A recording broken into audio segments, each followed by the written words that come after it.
Греция. Колыбель древней культуры, родина демократии и философии, физико-математических наук, театра и современных Олимпийских игр. Она полна мифов, традиций, легенд и обычаев. Это богатейшая история и необычайной красоты природы Средиземноморья. Побывать здесь, наверное, мечтают многие. И я, конечно же, не исключение. Ну что же, пожалуй, прямо сейчас и начну.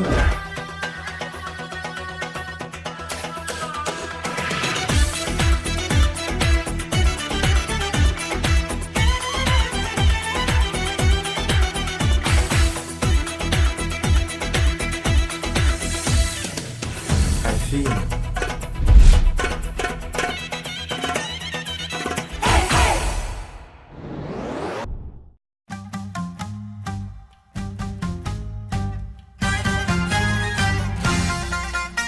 Без сомнений, самым популярным местом в Афинах является древний Акрополь, который видно с любой точки города, а особенно с холма Ареопагус. Здесь открывается необычайно красивый вид.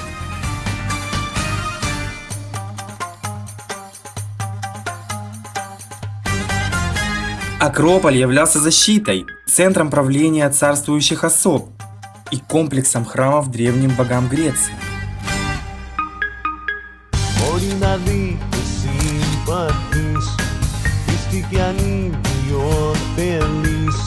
Также это одна из самых высоких точек столицы, откуда открывается прекрасная панорама, куда бы вы ни направили свой взгляд.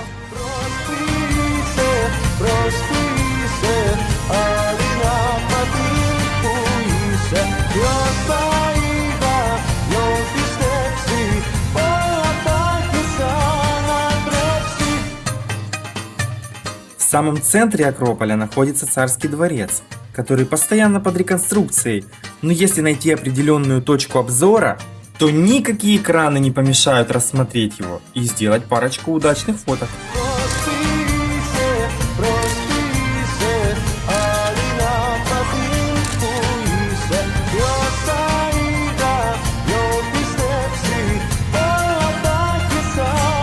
Спустившись немного пониже, мы попадаем в окружающие Акрополь оливковые сады.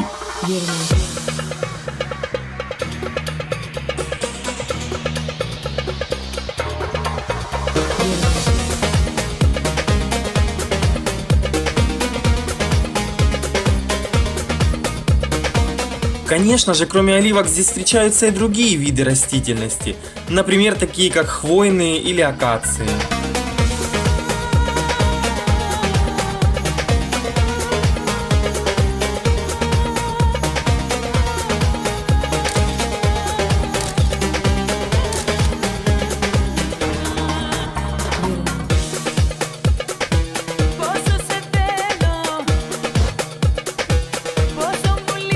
У подножья Акрополя расположены два значимых в культуре Афин сооружения. Это Одеон Герода Аттика, который является действующим и по сей день,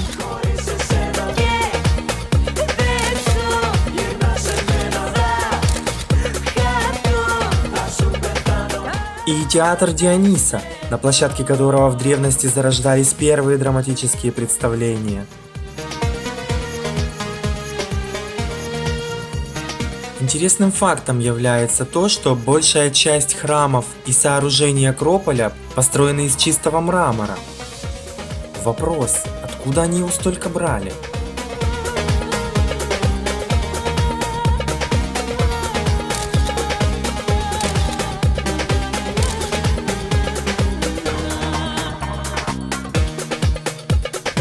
Здесь же относительно недалеко находится новый музей Акрополя, который встречает археологическими раскопками, просматривающимися под плотным стеклянным полом. Очень оригинально и красиво.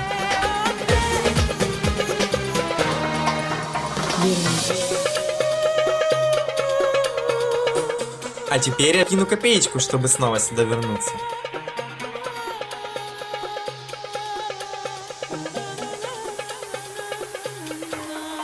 Все, правда, кидают евро, но...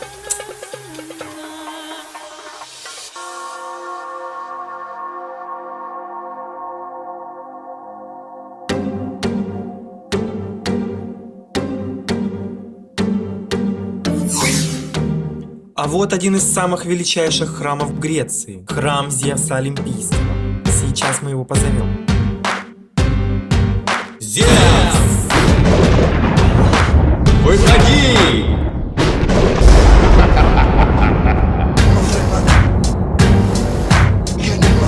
Опасный дядька, шутить не стоит. В прошлом Олимпион, он же храм Зевса Олимпийского, являлся самым большим храмом Греции. С его величием можно было сравнить только статую великого Зевса, которая являлась одним из чудес света и находилась в Олимпии. К сожалению, до наших дней эти памятники древней истории не сохранились. Они разрушались со временем, и в конце концов с принятием христианства восстановление храмов языческим богам было запрещено.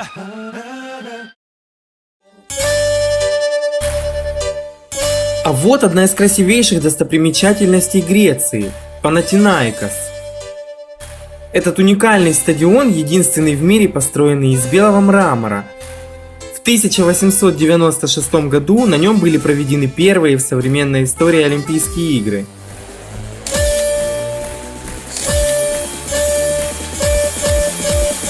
Вообще особенность древнегреческой культуры – это многочисленные колонны.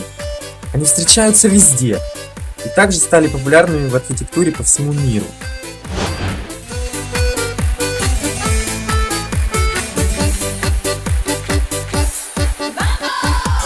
Здесь же на улицах можно наблюдать повсюду мандариновые деревья, которые растут, как у нас никому не нужные абрикосы.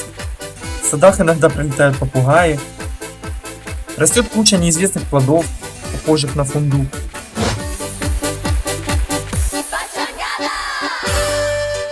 Какие-то ягодки, цветочки, пальмы.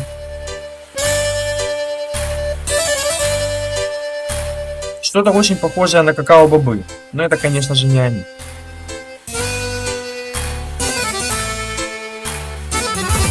Афинская академия наук. Это крупнейшее научно-исследовательское учреждение в стране, между прочим. Здесь нас встречают статуи богов и величайшие мыслители древности. Это здание входит в так называемую Афинскую трилогию. Рядом расположен Афинский национальный университет имени Каподистрии, старейший из универов Греции, и красивейшая национальная библиотека. Но никогда я не мог пройти мимо таких лестниц.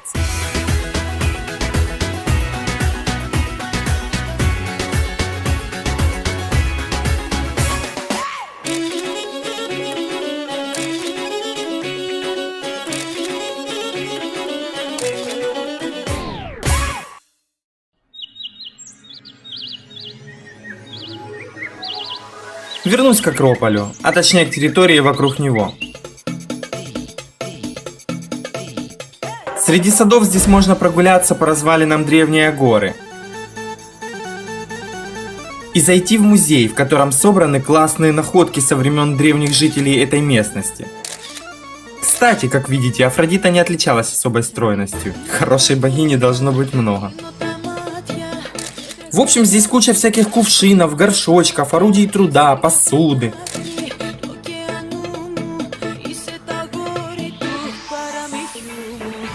Украшений, фигурок.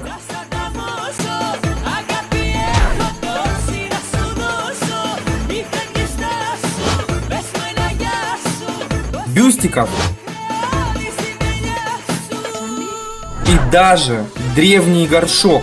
Такой себе детский унитаз. Я впечатлен. Выглядит все супер антично.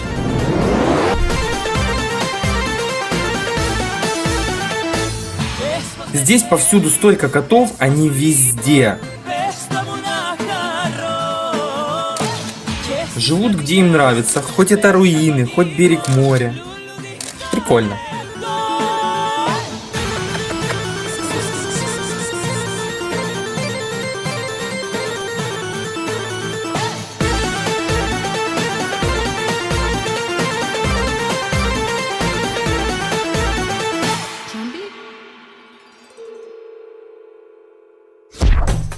Так, ладно, о чем это я?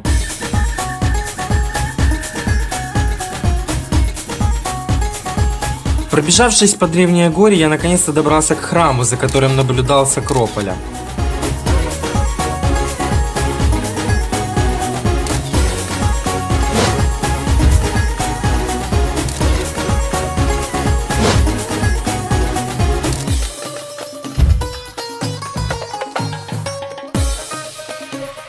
Это храм Гефеста.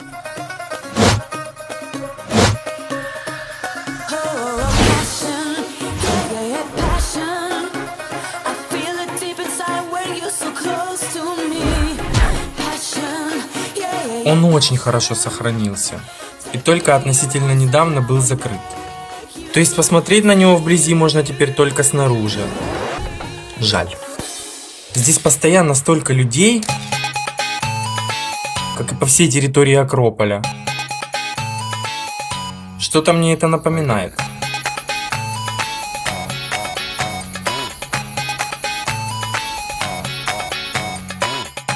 Здесь также открывается шикарная панорама.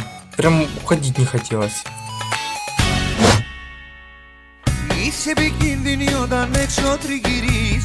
Поснимал, пофотографировал, со всех сторон, как я люблю.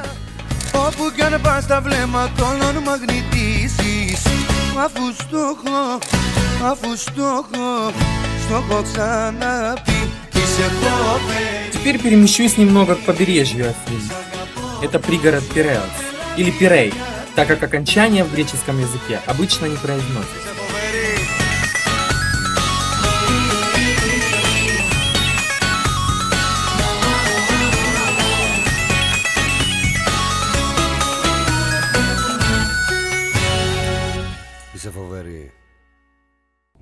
Итак, Пирей. Жизнь здесь чуть поспокойнее, в отличие от сумасшедшего мегаполиса, но от этого туристов здесь не меньше. Зато вокруг шикарные виды на море, всегда классное настроение.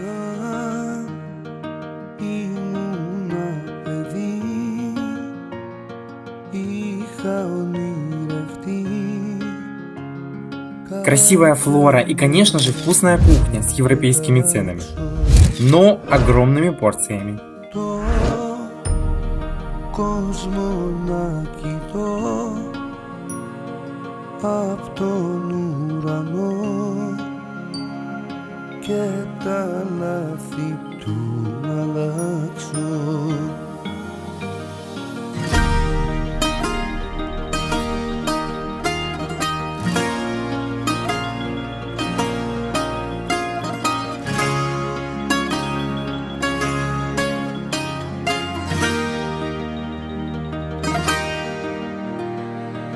Кстати, греки очень приветливые и, по-моему, немного похожи на итальянцев.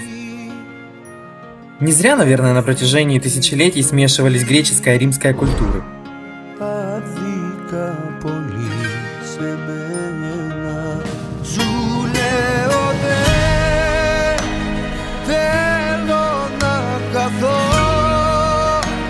Здесь же в Пирее находится Афинский морской порт, огромный по своим размерам.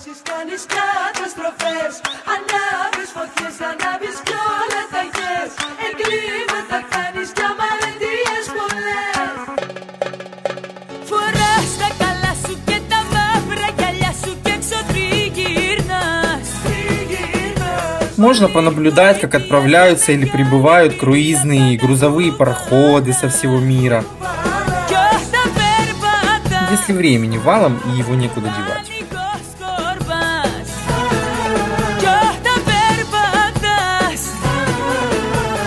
А какой закат здесь? Красота!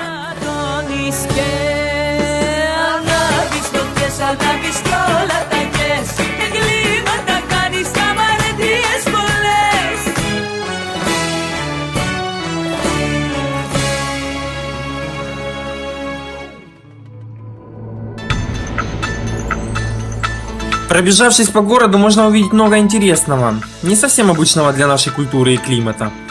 И я бы советовал, естественно, больше топать ножками, а не передвигаться на транспорте, чтобы посмотреть как можно больше.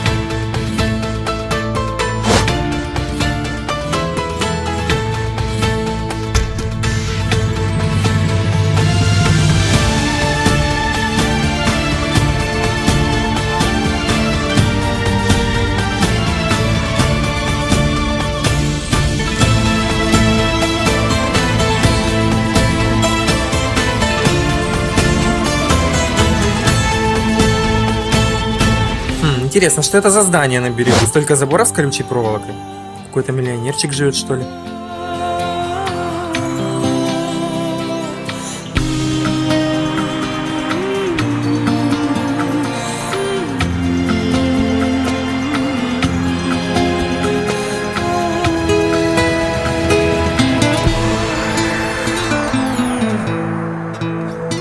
Чуть ли не единственное место, где мало камней и удобно заходить в воду. Классная водичка.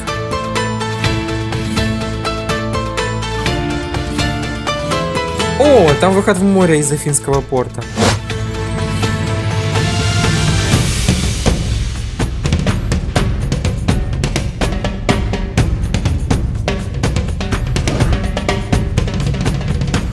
Фикус, который у меня на работе когда-то был. Инжир уже оборвали местные, 100 пудов. 2 штучки осталось. Кактусы и алоэ, как бурьян, здесь растут. Мандарины и оливки я уже обсуждал.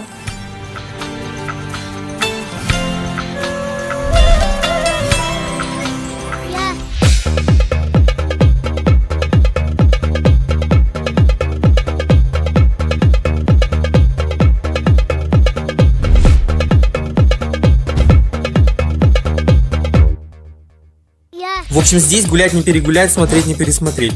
Но я думаю, на все это хватит вполне 3-4 дня. Больше не нужно, можно заскучать.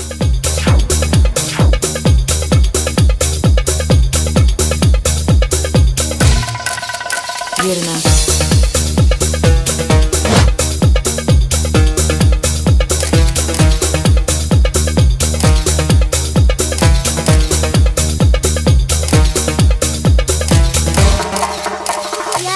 Вот, чуть не забыл, еще один Афинский университет. По сути, уникальное место, единственное в Афинах, где вход на территорию запрещен для полиции. Представляю, какой беспредел тут может твориться внутри. Верно.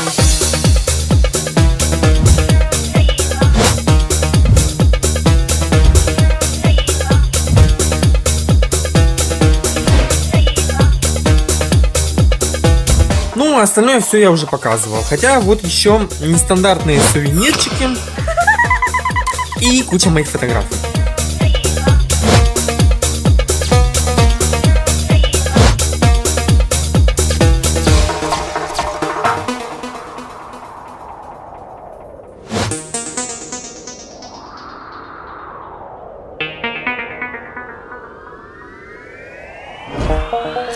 Верно.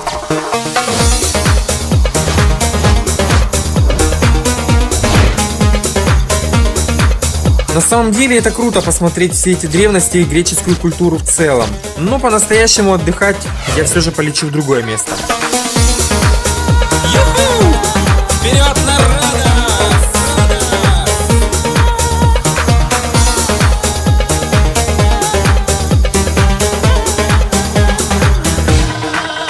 Верно. Πόσο σε θέλω, πόσο μου λείπεις. Γύρισε πίσω, γιατί σου λέω δεν μπορώ Χωρίς εσένα και δεν ζω. γυρνά σε μένα, Θα χαθώ θα σου πεθάνω. αν δεν σε δω. Πόσο σε θέλω, πόσο μου λείπεις. Γύρισε πίσω, γιατί σου λέω δεν μπορώ Χωρίς εσένα και δεν ζω. γυρνά σε μένα, И следующее видео оттуда. θα σου πεθάνω. Αν δεν σε δω.